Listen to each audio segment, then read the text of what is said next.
शिवाजी जय भवानी जय शिवाजी वीर शिवाजी जय भवानी वीर शिवाजी जय भवानी भारत माता की जय भारत माता की जय जय श्री राम जय श्री राम जय श्री राम जय श्री राम।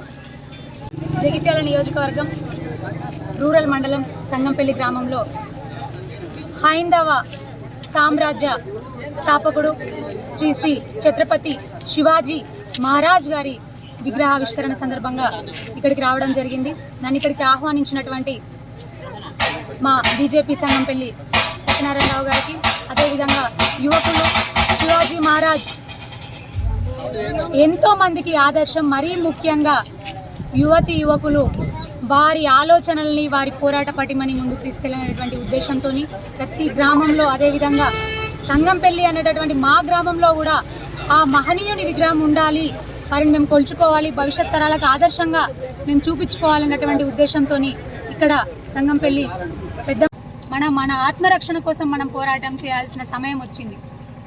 ఒకప్పుడు స్వతంత్రం కోసం పోరాటం చేసినాం, తిరిగి మళ్ళీ అది మన సంస్కృతి, మన సాంప్రదాయాలను, మన గడ్డను, మన మాన ప్రాణాలను రక్షించుకోవడానికి పోరాటం చేసే సమయం మళ్ళీ వచ్చింది. మనకండగా ప్రధానమంత్రి నరేంద్ర మోదీ వర్యులు ఎప్పటికప్పుడు కూడా ఉంటానే ఉన్నారు. మరి ఈ రోజున హిందువులంతా కూడా ఐక్యంగా ఉండి ఐక్యత సాటి మరొకసారి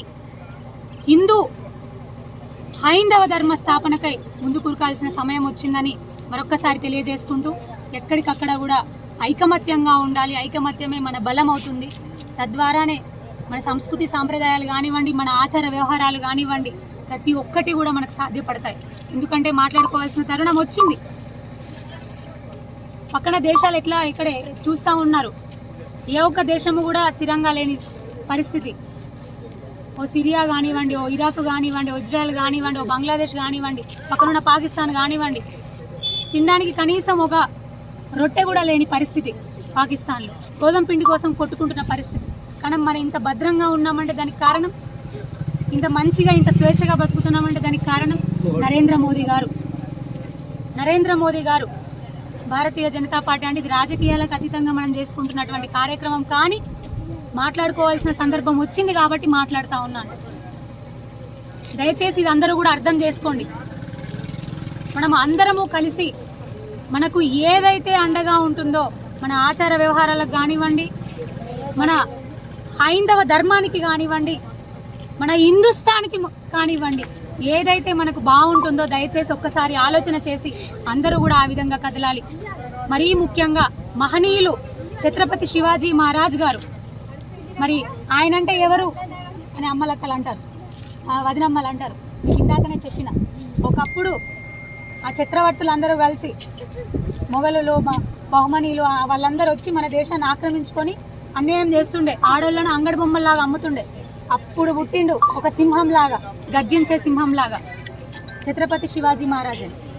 అందరినీ కాపాడిండు, మన సామ్రాజ్యాన్ని కాపాడి ఈరోజు మన భారతదేశం ఇట్లా ఉంది అంటే వారి పోరాటమే.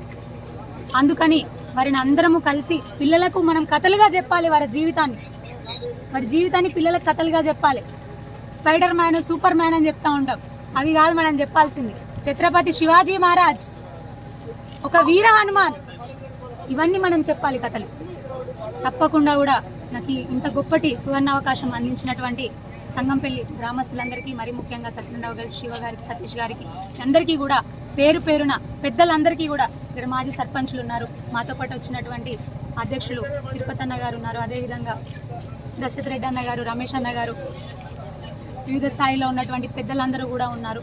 వారందరికీ కూడా పేరు పేరున హృదయపూర్వక ధన్యవాదాలు తెలియజేస్తా ఉన్నాను.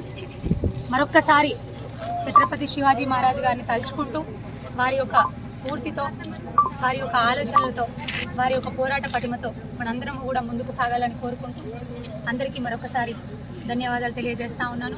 ఛత్రపతి శివాజీ మహారాజ్ కి జై, ఛత్రపతి శివాజీ మహారాజ్ కి జై, జై భవానీ, జై శివాజీ, జై భవానీ, జై శివాజీ, వీర శివాజీ, జై భవానీ, భారత్ మాతా की